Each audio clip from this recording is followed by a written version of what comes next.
एक लड़का अपनी माँ को, जो माँ की उम्र काफ़ी हो चुकी थी लेकिन वह अभी भी एक फैक्ट्री में, जो सिलाई फैक्ट्री थी उसमें काम किया करती थी।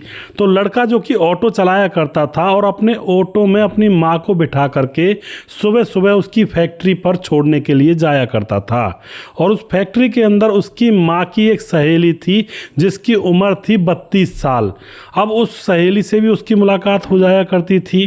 और जो 32 साल की सहेली है उसका घर इन लोगों के घर से सिर्फ 300-400 मीटर की दूरी पर था।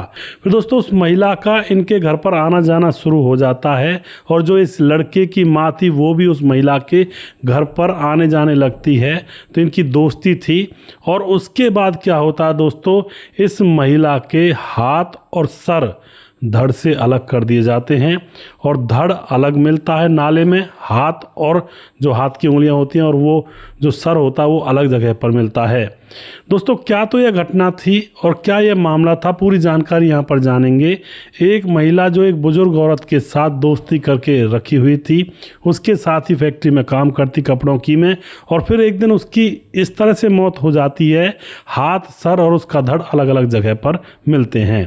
पूरी जानकारी यहाँ पर लेने वाले हैं, वीडियो को लास्ट तक जरूर देखिएगा। नमस्कार, मैं हूँ सुदेश कुमार और तिरछी बात चैनल में आपका स्वागत है। मोनू सोलंकी नाम का एक लड़का होता है, जिस लड़के के बारे में मैंने अभी आपको बताया, जो अपनी बूढ़ी माँ को फैक्ट्री तक छोड़ने के लिए जाया करता है अपनी माँ को ऑटो से। जो मोनू सोलंकी है यह फ़िलहाल अब इसने ऑटो चलाना बंद कर दिया है। इसके पास एक बस है, बस को चलाया करता है। पीछे से रहने वाले उत्तर प्रदेश के एटा ज़िले के जैतरा कस्बा के रहने वाले हैं, जहां पर एक कॉलोनी है नेहरू नगर मोहल्ला, वहां से ये बिलोंग करते हैं। फ़िलहाल मोनू सोलंकी अपनी पत्नी और अपनी माँ और अपनी 2 बेटियों और अपने एक बेटे के साथ फिलहाल ये नोएडा के गांव बरौला में रह करके राधा स्वामी सत्संग की यह बस चलाया करता है और बस का नंबर है UP16 KT 0037। तो यहाँ पर ये लड़के का मैंने आपको इंट्रोडक्शन दे दिया है। अब बात करते हैं उस महिला की जो जिसकी लाश मिली थी, जो मृत पड़ी हुई मिली है कई टुकड़ों में। प्रीति यादव जिसका नाम है, और उसके कई नाम बदले गए हैं। उसका नाम एक बार प्रीति देवी भी रहा था, प्रीति खातून भी रहा है, जो 400 मीटर की दूरी पर इस लड़के के घर से रहती है। इस प्रीति यादव के 2 बच्चे हैं, एक 5 साल का है और एक 8 साल का है। दरअसल दोस्तों बचपन में इसको किसी ने खरीद लिया था और उसकी उम्र इससे ज़्यादा थी। उसके साथ यह मतलब उसने शादी कर ली थी एक तरह से इससे, और ज़्यादा उम्र थी उस पति की, तो इसके 2 बच्चे हो जाते हैं। लेकिन इसको वह पति पसंद नहीं था, 2 बच्चे पैदा हो चुके थे। अब जब इनके बीच में झगड़ा होता है तो दोनों अलग हो जाते हैं और प्रीति अब नोएडा आ जाती है और नोएडा के बरौला में रहने लगती है बच्चों को लेकर के। और यहीं पर एक फैक्ट्री होती है, सिलाई फैक्ट्री, उसमें यह काम करने लगती है। और जैसा कि मैंने आपको बताया, इसकी सहेली होती है इस लड़के मोनू सोलंकी की माँ। इस फैक्ट्री में उम्रदराज महिला जो इस लड़के की माँ होती है उससे दोस्ती हो जाती है। और दोस्तों अब यह उसके घर चली जाती। कई बार जो वह माँ होती है मोनू सोलंकी की, वह इसके घर पर आ जाया करती। घर के जैसा इन्होंने माहौल बना लिया था और कोई परेशानी यहाँ पर नहीं थी।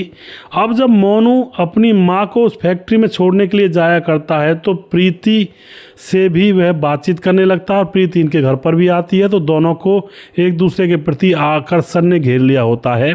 और जो ये लड़का होता है मोनू सोलंकी, अब प्रीति को भी कई बार अपने ऑटो में बिठा करके उसके घर तक छोड़ने के लिए चला जाया करता है। बात ही बात इनकी होने लगती है रास्ते में। और दोस्तों अब एक दिन की बात होती है, जब ये प्रीति को छोड़ने उसके घर पर गया था तो प्रीति इसके लिए चाय बनाती है और चाय पीने के चक्कर में एक दूसरे से नज़रें मिलती हैं। प्रीति भी अकेली थी और यह जो मोनू सोलंकी था यह उसके ऊपर प्रभावित हो चुका था, यानी कि मोहित हो चुका था। और उस दिन इन दोनों के संबंध बन जाते हैं। और जब एक दिन इनके संबंध बन जाते हैं तो यह सिलसिला अब रोज़ रोज़ का इनके बीच में होने लगा था और दोनों ही एक दूसरे के साथ अब खुश थे। अब कई महीने गुजर जाते हैं दोस्तों। जो लड़का होता है वह अब अपनी माँ की सहेली, जो कि उसकी हम उम्र की थी, जिसका नाम था प्रीति यादव, उसके साथ प्रेम प्रसंगों में ज़बरदस्त तरीके से चला हुआ था। उसको घुमाने के लिए ले जाता, कई बार पिज्ज़ा बर्गर और कई बार कॉफ़ी कैफ़े और कई बार किसी ओयो होटल में। इस तरह से यह मौज मस्ती यहाँ पर इन दोनों के बीच में चल रही होती है। अब धीरे धीरे जब समय गुजरता है तो अब जो प्रीति यादव होती है उसकी इस लड़के के ऊपर चढ़त बन जाती है। चढ़त कैसे कि अब वह इस लड़के से और भी अपनी कुछ इच्छाएं पूरा करवाना चाहती है। और जो ये लड़का था मोनू सोलंकी, इसने ऑटो बेच दिया था और यह अब राधा स्वामी सत्संग की बस चलाने लगा था। तो अब जो प्रीति यादव होती है वह अब अपने प्रेमी मोनू सोलंकी से कहती है कि तुम मेरे साथ शादी कर लो। जबकि मोनू सोलंकी तो पहले से शादीशुदा था, उसकी 2 बेटियां थी और काफ़ी बड़ी हो रही थी। अब जो मोनू सोलंकी होता है वह इससे कहता है तुम कैसी बात करती हो, हम दोनों के बीच में जब प्यार प्रसंग हुआ था तो हमने शादी की बात तो नहीं की थी और ना ही मैंने एक बार भी तुझे शादी का झांसा दिया कि मैं तुमसे शादी करूंगा। बस हम दोनों अपनी मर्जी से एक दूसरे के साथ तो रह रहे हैं। लेकिन दोस्तों प्रीति यादव इस बात को मानने से खारिज कर देती है और कहती है कि नहीं नहीं ऐसी कोई बात नहीं, मुझे तुमसे शादी करनी ही होगी, यानी कि तुम्हें मुझसे शादी करनी ही होगी। यह बात अब मोनू सोलंकी बात को टाल देता है कि नहीं ऐसा नहीं हो सकता, बस हम दोनों प्यार करते हैं, एक दूसरे के साथ रहते हैं, ये काफ़ी नहीं है क्या। लेकिन दोस्तों अब धीरे धीरे बात इतनी बढ़ जाती है, प्रीति यादव अब मोनू सोलंकी से प्रेशर बनाने लगती है कि मुझसे शादी करो, अपनी पत्नी को तलाक दे दो। और जब मोनू सोलंकी अब उससे मना करता है तो एक दिन प्रीति यादव ने बोला कि ऐसा नहीं कर सकते तो मुझे 5 लाख रुपए दे दो। अब मोनू यादव 5 लाख रुपए कहाँ से लेकर आएगा मोनू सोलंकी, क्योंकि वह तो खुद ही मजदूर आदमी है, वह तो बस वगैरह चला करके 10-12 हज़ार रुपये महीने का कमाता है। अब मोनू सोलंकी कहता है कि नहीं नहीं तुम गलत कह रही हो, गलत काम कर रही हो प्रीति यादव, मैंने तुम्हारे साथ ऐसा कुछ नहीं किया है, तुम्हारी मर्जी से और मेरी मर्जी से हम दोनों के बीच में रिश्ता बना और मैंने यहाँ पर कोई ज़बरदस्ती भी नहीं की तुम्हारे साथ। लेकिन जो प्रीति यादव होती है वह तो अब इसके ऊपर सर चढ़कर बोलने लगती है और बार बार कहती है कि या तो पैसे दो 5 लाख रुपए या मुझसे शादी करो, और अगर तुम पैसे नहीं दे सकते, शादी नहीं कर सकते, तो तुम्हारी जो बेटियां हैं उनसे धंधा करवा करके मैं अपने 5 लाख रुपए वसूल करूंगी, और अगर तुम मेरे साथ शादी नहीं करोगे तो तुम्हारे खिलाफ रेप का केस लगा दूंगी कि इसने मेरा रेप किया है। अब तो यहाँ पर मोनू सोलंकी बिल्कुल बावला सा हो जाता है जब उस औरत ने ये कहा था कि तुम्हारी बेटियों से धंधा करवा के मैं 5 लाख रुपए वसूल करूंगी। एक दिन माफ़ कर देता है, 2 दिन माफ़ कर देता है, और वह बार बार इस बात को कहती जाती है कि तेरी बेटियों से मैं धंधा करवा कर पैसे वसूल करूंगी, या तो शादी कर लो वरना 5 लाख रुपए दो। यानी कि सीधम सट बात ये थी, लुटेरी लड़की थी प्रीति यादव यहाँ पर। अब क्या होता है, जो मोनू सोलंकी होता है वह आपे से बाहर हो जाता है और वह मनी मन प्लानिंग बनाता है कि किसी तरह से इसको रास्ते से साफ कर देता हूँ और फिर ना रहेगा बांस और ना बजेगी बांसुरी, ना रहेगी प्रीति और ना मांगेगी 5 लाख और ना बोलेगी उल्टा सीधा मेरी बच्चियों के प्रति। अब तो दोस्तों मोनू सोलंकी ने पूरी प्लानिंग कर ली थी और फिर अब तारीख आती है 5 नवंबर 2025 को। 5 नवंबर 2025 को प्रीति को बस में घुमाने के लिए, जो कि बस एयर कंडीशनर थी और उसमें एयर कंडीशन बस थी, उसमें शीशे वगैरह अच्छी तरह से लगे हुए थे, तकरीबन 3 बजे वह उसको घुमाने के लिए ले जाता है और वह 98वें सेक्टर में पहुंच जाता है उसको लेकर के, और वहाँ पर मैगी और पराठे वगैरह ये दोनों खाने लगते हैं। मैगी और पराठे को बस में लेकर खाने लगते हैं और उसके बाद वहाँ पर भी इन दोनों के बीच में वही बात हो जाती है कि या तो मुझे 5 लाख रुपए दो वरना मैं तेरी बेटियों से धंधा करवा दूंगी। इस तरह की गाली वो फिर से देने लगती है। लेकिन अब की बार मोनू सोलंकी अपने साथ गंडासा लेकर गाड़ी में रख कर गया था, उसे पता था कि इसका काम तमाम करना ही पड़ेगा। दोस्तों उसके बाद वह एकदम इतना वार करता है कि जिससे कि प्रीति चीख भी नहीं पाई थी और उसकी हत्या कर देता है गंडासे से। फर्श के अंदर उसकी लाश पड़ी हुई थी, सर दूर निकल कर गिर गया था। अब वह सोचता है कि इसकी पहचान नहीं होनी चाहिए, तो उसके सर को, और फिर सोचता है कि उंगलियों से भी पहचान हो जाती है, क्योंकि उंगली को मशीन पर लगाते हैं तो आधार कार्ड निकल आता है, तो उससे पहचान हो जाती है। उंगलियों को भी हटा काट करके सर को लेकर के पॉलीथीन में रख करके बस के नीचे कुचलता है, जिससे कि पहचान बिल्कुल मिट जाए, और उसके बाद उस बस को आगे की तरफ बढ़ाता है और जो प्रीति के सर और हथेलियां थी उसको सिद्धार्थ विहार के रेलवे लाइन के पास में फेंक देता है, और धड़ को वह सेक्टर 82 के एक बरसाती जो नाला होता है उसके अंदर फेंक देता है। उसके कपड़ों को उतार लेता है जिससे कि कपड़ों से पहचान ना हो, निर्वस्त्र करके उसको वहाँ पर फेंकता है, और उसके बाद वह बस को ले आता है, कपड़ों को जला देता है, बस को 3-4 बार अच्छी तरह से पानी से साफ कर देता है। और दोस्तों उसके बाद उसको याद आती है कि ये इस महिला के जो बच्चे हैं वो तो भूखे होंगे, और ये इस महिला के घर पर जाता है और उन बच्चों से कहता है, बेटा तुम्हारी माँ नहीं आई? बच्चे कहते नहीं आई अंकल। उसके बाद बच्चों को ये अपने घर ले जाता है, खाना वाना खिलाता है। अब दोस्तों इस तरह से यहाँ पर यह मामला इसने पूरा कर दिया था। जब इसने लाश जो धड़ होता है उसको नाले में फेंक दिया था, और जो उंगली और सर थे उसको रेलवे ट्रैक के पास फेंक दिया था। अब नाले में वह लाश पड़ी हुई थी, तो वहाँ से एक आदमी गुजर रहा था और वह इस लाश को देख लेता है और तुरंत पुलिस के पास फ़ोन करता है। पुलिस तुरंत वहाँ पर आती है, लाश को अपने कब्जे में लेती है, लेकिन लाश के पाँव में बिछिया जो पहनते हैं ना, बिछिया, वो अभी भी थी। उसको उनको उतारनी है, भूल गया था पहचान मिटाने के चक्कर में। अब उसका फ़ोटो वगैरह खींचती है पुलिस, और इधर उधर सभी थानों में सर्कुलेट कर दिया जाता है कि किसी को कोई गुमशुदगी की रिपोर्ट आई हो महिला की तो पता करें उनके घर वालों से। लेकिन दोस्तों यहाँ पर कोई भी पता पुलिस को मिलता नहीं है। उसके बाद तकरीबन 5000 CCTV कैमरे खंगाले जाते हैं, और उसके बाद 60,000 लोगों के मोबाइल नंबरों को ट्रेस पर लगाया जाता है जो उस इलाके से गुजरे थे। अब एक बस संदिग्ध मिलती है पुलिस को, और वह बस थी इस मोनू सोलंकी की।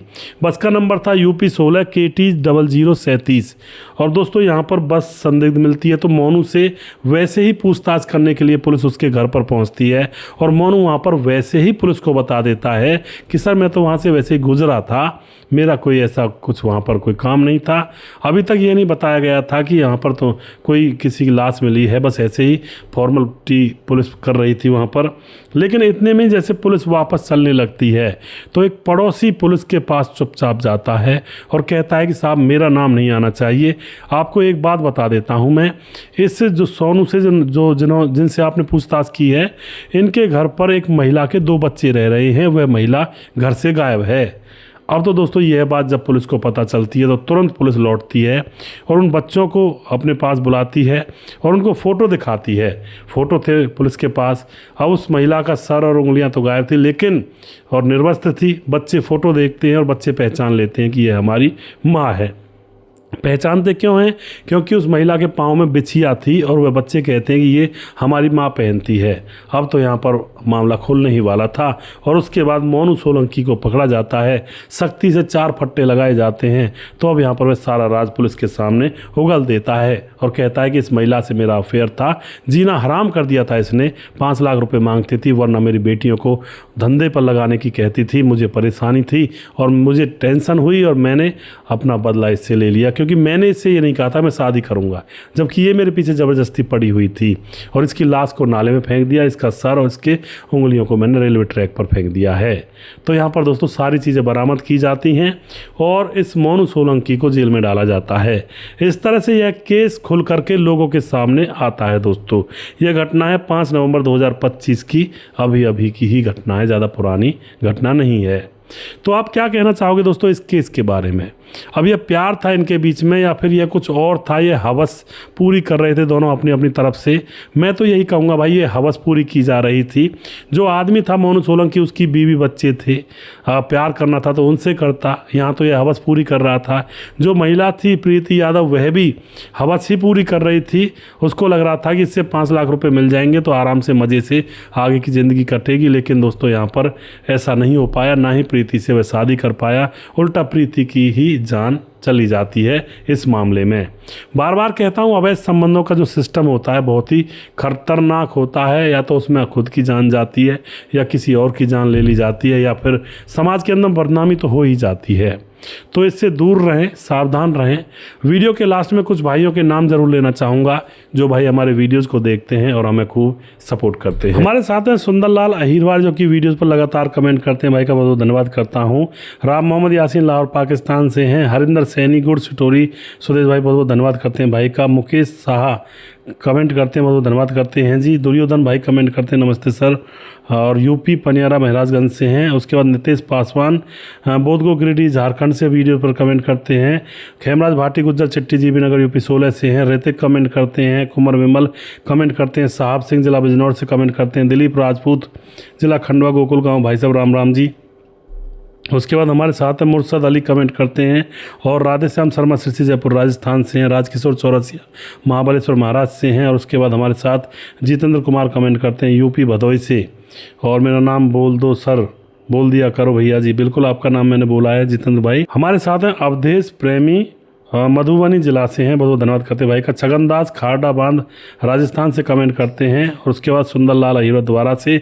सुशील चौधरी हमारे भाई लगातार कमेंट करते हैं। और कुछ भाई हमारे फेसबुक पर हैं, उनके नाम भी मैं यहाँ पर ले लेता हूँ जो हमारे वीडियोज़ को लगातार देखते हैं।